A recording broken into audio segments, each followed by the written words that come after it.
Now that you know how to move around Lively your ho! document, let's see how easy it is to add and remove text. I'm going to move back up to the top of the document with Control Home.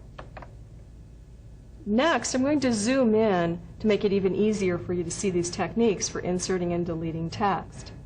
Zoom is found on the standard toolbar. If it's not visible, you could go to the Simply click to get more buttons. But we see it right here. Simply pull down, and you can see a number of different choices, everywhere from 10% to 500%.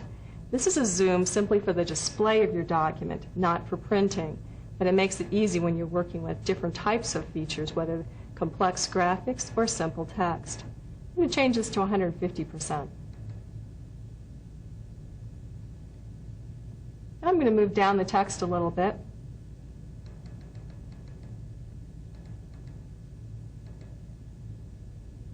And simply click to select where I want to add new text.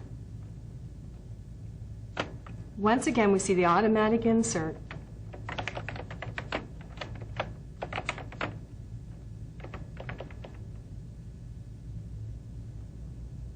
Next, if I want to delete text, I can simply use the backspace key. Backspace goes to the left, one character at a time. Or, if I want to delete this text to the right-hand side, use the delete key.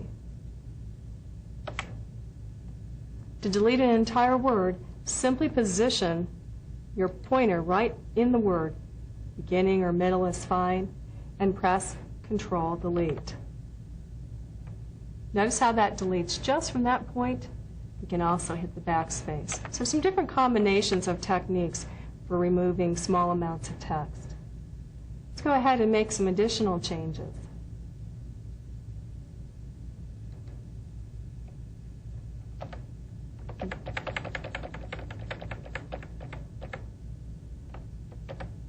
Let's say I want to change this word or substitute another word.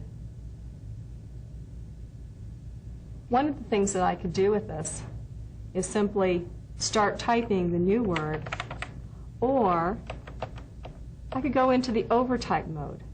That's activated by simply hitting the insert key. In the bottom right-hand corner of your screen, we see OVR. It tells us the overtype is turned on.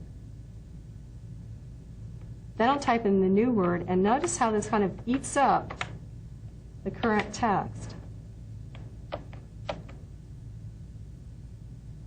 Make sure, however, to hit the insert key again so that you don't lose the text that you want to keep. Sometimes we end up hitting the insert key accidentally, so if your text appears a little strange or you're losing some of the information, check to see if overtype is turned on or off.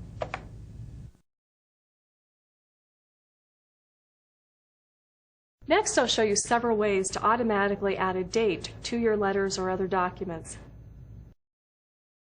Let's move back to the top of the document with Control Home, and we'll just start typing out the month name. You'll notice here an autocomplete suggestion. If I hit Enter, it automatically fills in the text for today's date. As with other autocomplete entries, if you don't want it, you just keep typing. This is simply text, and this will not change. There are other ways as well that we can add a date. I'm going to take out this text by simply dragging the mouse across it and hitting the delete key. We're going to go up to the Insert menu. Choose Date and Time. Here you will see multiple formats for the date.